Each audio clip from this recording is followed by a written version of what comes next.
Olá, meus queridos paroquianos virtuais, sejam muito bem-vindos. Você conhece as 5 qualidades de uma boa confissão?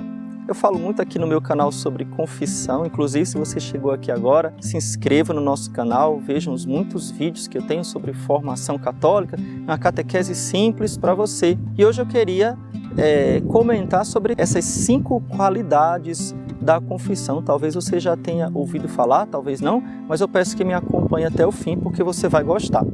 Segundo o Catecismo de São Pio X, as 5 qualidades da boa confissão são humilde, íntegra, sincera, prudente e breve. O que é que significam estas 5 qualidades? Bom, a primeira delas é bem fácil a gente entender, né? Humilde significa que eu vou para o padre, né? Eu vou confessar ao sacerdote com o coração quebrantado, com o coração humilde. Às vezes a gente percebe pessoas que vêm confessar, parece que estão irritadas, né? Contam os pecados como se fossem quase contando uma vantagem, quase que brincando. Gente, tomem cuidado com a maneira como você vai confessar. O seu coração deve estar quebrantado, você deve estar humilde, né? Sinceramente, no seu modo de falar, no seu modo de contar os pecados. Você não está contando uma história engraçada, você não está se divertindo, né? Você não está fazendo uma coisa pro forma, né? Apenas como um costume para poder comungar. Não é isso. Você pecou, você ofendeu a Deus, você deve considerar isso e ter esse coração humilde diante do sacerdote. Eu sinceramente pequei, né? Eu sinceramente ofendi a Deus e estou sinceramente arrependido dos meus pecados. A boa confissão, ela deve ser também íntegra. O que é que significa íntegra? Essa palavra é muito importante. Significa que você deve dizer ao sacerdote todos os pecados mortais que você cometeu desde a última confissão bem feita. Se a sua última confissão não foi bem feita, você omitiu pecados, você esqueceu pecados, então você vai ter que retroagir mais um pouquinho, tá? Por exemplo, a última confissão pode ter sido inválida, então você vai ter que retroagir mais. Então, todos os pecados mortais, desde a sua última confissão bem feita, tendo feito um exame de consciência, não é chegar de supetão, padre, me confesse, né? Padre, me confessa. A palavra está até errada, né? Porque o padre não vai te confessar nada, é você que vai confessar para ele, né? Padre, ouça a minha confissão, o senhor pode ouvir a minha confissão, sua bênção porque eu pequei, né? Que é a frase que você diz quando chega aos pés do sacerdote. Mas vamos lá. Íntegra, todos os pecados mortais que você lembra de ter cometido e nunca ter confessado. Dizendo os números, quantas vezes você pecou. Caí na masturbação. Quantas vezes? Você vai dizer, da última confissão bem feita até agora foram 5 vezes, 3 vezes. Eu não lembro. Muitas vezes, poucas vezes. Tem um vídeo aqui no meu canal explicando como eu devo dizer a quantidade dos pecados, tá bom? Depois você dá uma olhadinha nesse vídeo, eu vou deixar o card aqui para você depois. Além da quantidade, você deve dizer as circunstâncias agravantes, né?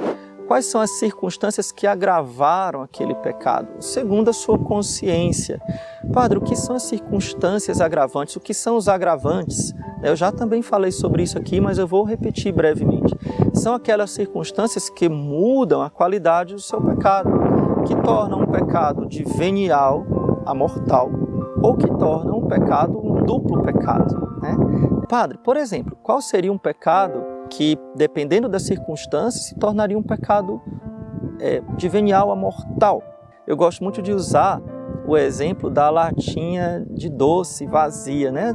O que equivale a uma latinha de doce vazia? Não vale nada, né? Então, se você roubar uma latinha de doce vazia da minha casa, é um favor que você me faz, leva o lixo para fora, né?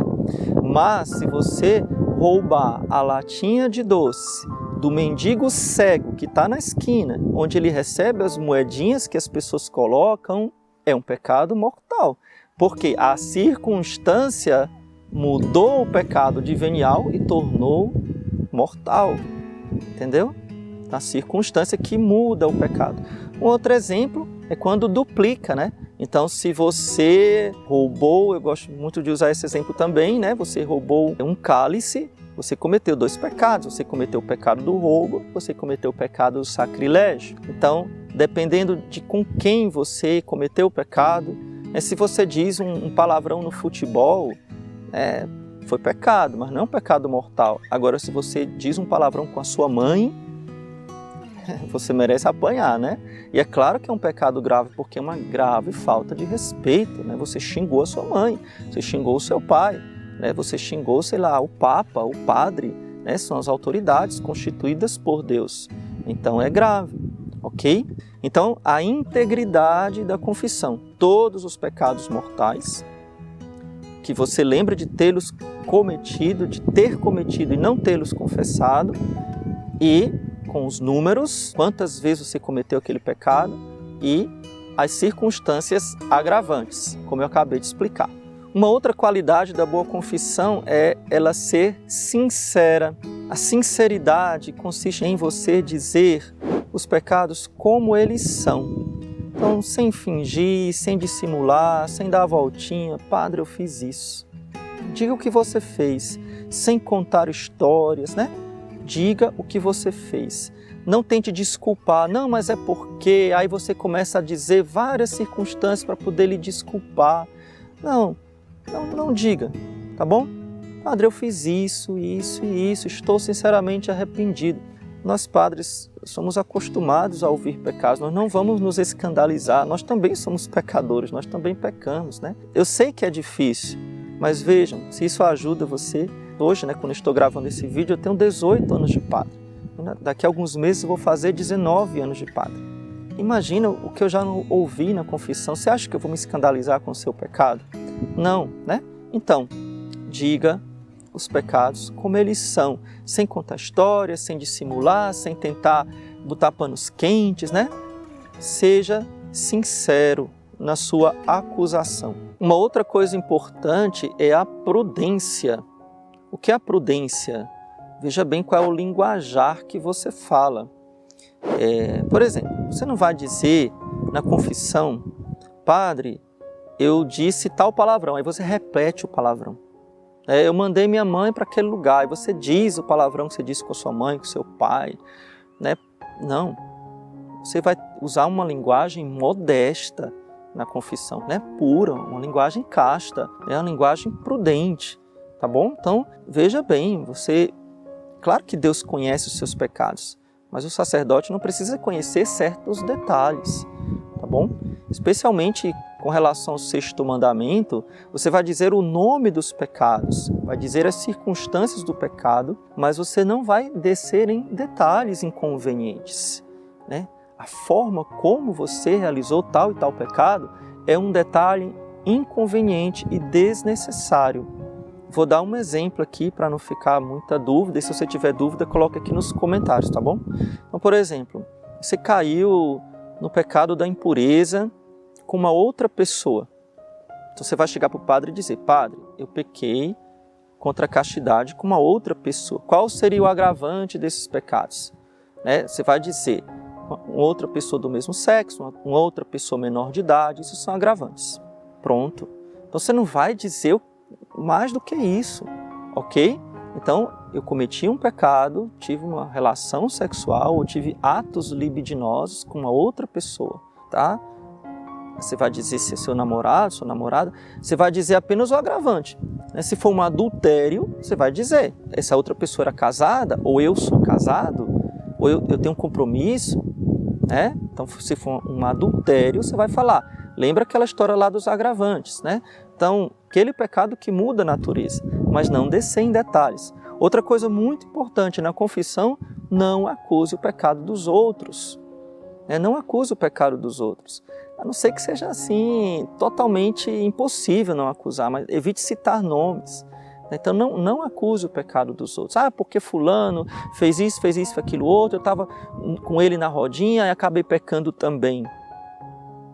Cuidado, né? Então chega a mulher e começa a dizer os pecados do marido tudinho, né? E o padre conhece o marido da mulher. Aí a mulher começa a dizer, porque o marido fez isso, meu marido fez aquilo, meu marido fez aquilo outro. Você não... Seja prudente, né? A não ser que faça parte do contexto, né? Então, enfim, prudência. A prudência é uma virtude, né? Então seja prudente. Eu não estou proibindo você de falar coisas que são importantes, né? Se realmente é importante, se você deve falar, fale, tá? Então, se você deve falar, padre, eu pequei, eu cometi tal pecado, né? Por causa disso, aquilo, outro, mas seja casto nas palavras, né? Não diga palavras impróprias na confissão e seja discreto, o mais discreto possível. Por fim, a confissão deve ser breve, né? Eu já falei muito sobre isso, eu vou deixar aqui uma sugestão de vídeo para você, onde eu falo sobre o modo correto de confessar, então eu explico bem direitinho, peço que você depois assista esse vídeo que eu vou colocar aqui, tá bom? Mas, só resumidamente, a confissão deve ser objetiva, deve ser de marcar, né? Não a prova subjetiva e a prova objetiva, aquela que você só marca. Então você só diz o que fez. Ah, padre, mas eu não tenho que explicar? Não, você não tem que explicar nada. Mas eu não tenho que contar o contexto? Não, você não tem que contar o contexto. Você tem que dizer apenas os agravantes, como eu expliquei aqui no vídeo. Então, objetiva. Padre, eu fiz sua bênção porque eu pequei. Faz tantos dias da minha última confissão. Meus pecados são: fiz isso, tantas vezes fiz isso. Pronto. No final você diz, destes e dos pecados esquecidos, né? Você pode ter esquecido algum pecado no passado, então peço perdão a Deus e a vós, Padre, a penitência e a absolvição. Então esta é a fórmula. Eu posso até deixar aqui na descrição para você quais são as palavras mais corretas que você deve dizer quando chega para confessar e ao terminar a confissão, tá bom? Então vou deixar aqui na descrição do vídeo quais são as palavras que você deve dizer, ok? Se você gostou desse vídeo, não deixe de deixar o seu like, dá teu gostei aí, ajuda muito o nosso canal, compartilha para que a nossa paróquia virtual possa crescer, para que o nosso canal possa ter mais membros, né? A gente possa crescer ainda mais, tá bom? Então faça esse apostolado da divulgação dos nossos vídeos. Então Deus te abençoe, louvado seja nosso Senhor Jesus Cristo, para sempre seja louvado, e sua mãe Maria Santíssima.